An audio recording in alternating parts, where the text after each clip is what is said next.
আসসালামু আলাইকুম রহমতুল্লাহি ওবারাকাতু। আমি শেখ মোহাম্মদ সাইফুল ইসলাম, সেক্রেটারি ইসলামী আন্দোলন বাংলাদেশ, তারাইল উপজেলা, কৃষি ও শ্রম বিষয় সম্পাদক, কিশোরগঞ্জ জেলা শাখা।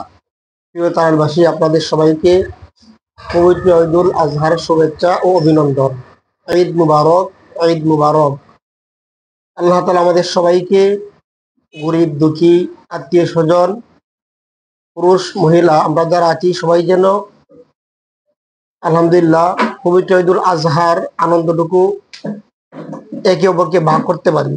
বিশেষ করে আমরা যারা কুরবানি দিব, আমি আপনাদের উদ্দেশ্য বলতে চাই, আমি একজন ধর্মীয় রাজনীতিবিদ হিসাবে আমরা অবশ্যই ইনশাল্লাহ আমাদের কুরবানির একমাত্র আল্লাহ তাআলার রাজি খুশির জন্যই দেওয়ার চেষ্টা করব।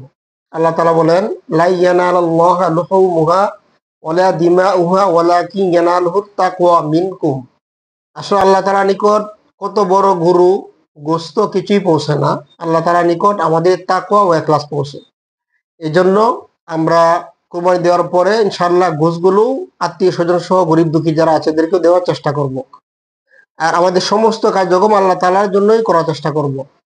আর বাংলাদেশে আসলে আমরা প্রকৃত একজন দেশপ্রেমিক এবং আমার দেশ মানবতা, বিশেষ করে আমরা মুক্তিযুদ্ধ যারা ছিল, যারা শহীদ হয়েছেন, দেশকে যারা শহীদ করছেন, তাদের একটা লক্ষ্য উদ্দেশ্য ছিল সাম্য, মানবিক মর্যাদা, ন্যায় বিচার প্রতিষ্ঠা। আমরা যারা যে আদর্শে রাজনীতি করি অবশ্যই যেন আমার দেশপ্রেম থাকে এবং সাম্য, মানবিক মর্যাদা, ন্যায় বিচার প্রতিষ্ঠার লক্ষ্যে যেন আমরা রাজনীতি করি। আল্লাহ তাআলা আমাদের সবাইকে কবুল করুক। সবাইকে ঈদ মুবারক। ধন্যবাদ সবাইকে। আসসালামু আলাইকুম।